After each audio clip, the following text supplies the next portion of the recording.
Hey, Hillside. Well, today I'm going to talk a little bit about Lot and the story of Sodom and Gomorrah.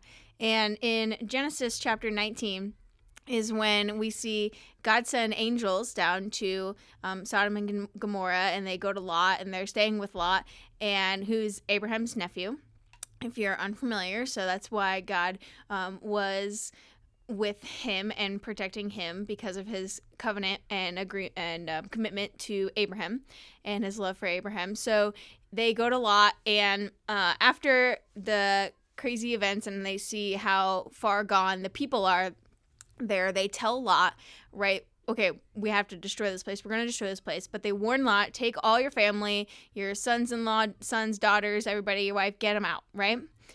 And so he goes out and he tells his sons-in-law, and they think that he's kidding or they're joking around.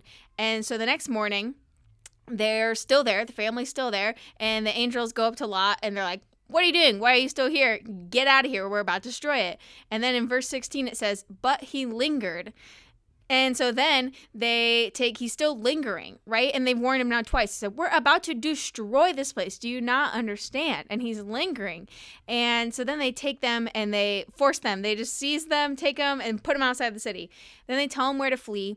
And then Lot complains about where they want him to go and wants to go somewhere else. And so they let him go to the other place. But regardless, I'm just like, man, why is he lingering? Right? What to us seems like such an obvious situation in which you should go, right? It seems so obvious to go. And then to complain about where where those who are saving him are sending him. And it seems so obvious. Why isn't he going? And I thought, man, are there places in our lives, sins or relationships, environments, right? And he's around this type of behavior. Are there places where we linger, where there are warning signs, where somebody else might look and say, it is so obvious? Why, or in retrospect, we might say, wow, that was so obvious, really should have been getting out of there, where we're lingering, behaviors that we're in that will destroy us. They're saying, this place is about to be destroyed. What are you doing?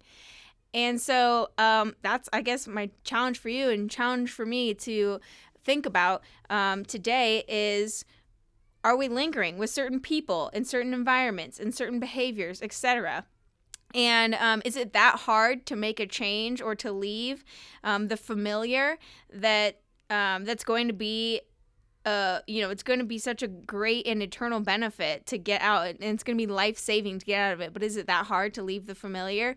Don't make God, don't get to the point where he has to, pick you up and force you out and then complain about the place that he puts you in, the saving place that he puts you in. Yeah, think about that. Examine your life and see, are there places where I am lingering? And we'll see you next time.